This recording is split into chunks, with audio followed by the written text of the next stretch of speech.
آخر إنذار لأحمد عبد القادر في النادي الأهلي والرحيل رسميا في يناير القادم.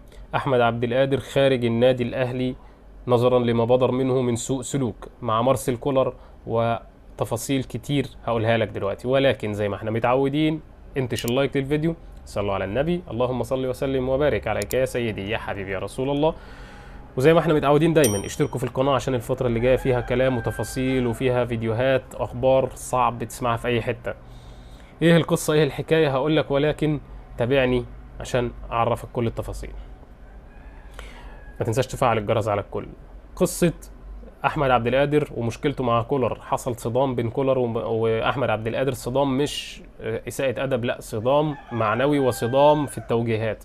مارسيل كولر وجه انتقاده الشديد لاحمد عبد القادر بانه بيقول له لفظا بعد المباراة: خد بالك ده اخر انذار ليك، الفترة القادمة لو ما نفذتش التعليمات اللي بقولها لك في الملعب مش هتاخد فرصتك معايا تاني، هنزلك ولكن مش اساسي، وكمان دقايق معدودة لو احتجتك، غير كده ما تسألنيش عن اللعب تاني.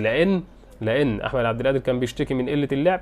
قال له انت كل ما بتلعب كل ما بلاقيك مش بتنفذ التعليمات. قال له انك انت بيبقى عندك تعليمات دفاعية وتوجيهات ومهمات دفاعية ما بتقومش بيها باللفظ. قال له انت ما بتقومش بالمهمات الدفاعيه اللي انا بقول لك عليها، وحتى في الهجوم بتصر الفتره الاخيره انك تكون اناني في الكوره. بدا يغير حته الانانيه، ولكن هو مصر على ان هو ما بيدافعش، ما بينزلش مع الفريق لما بيكون في هجمه مرتده عليه، ما بينزلش مع الفريق لما بيكون في هجمات ضده.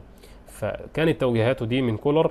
قال له خلي بالك رصيدك معايا بيخلص، فالتأشيرة اللي جاية هتبقى في يناير، هقول لك مع السلامة انت خارج النادي الاهلي. انا بقول لاحمد عبد القادر انت موهبة كبيرة جدا، حافظ يا ابني على مكانتك اللي انت فيها دلوقتي، لان القصة اللي انت وصلت لها صعب توصل لها في اي حتة غير في النادي الاهلي. بس حافظ على جمهور الاهلي، والاهلي هتحافظ على نفسك صدقني.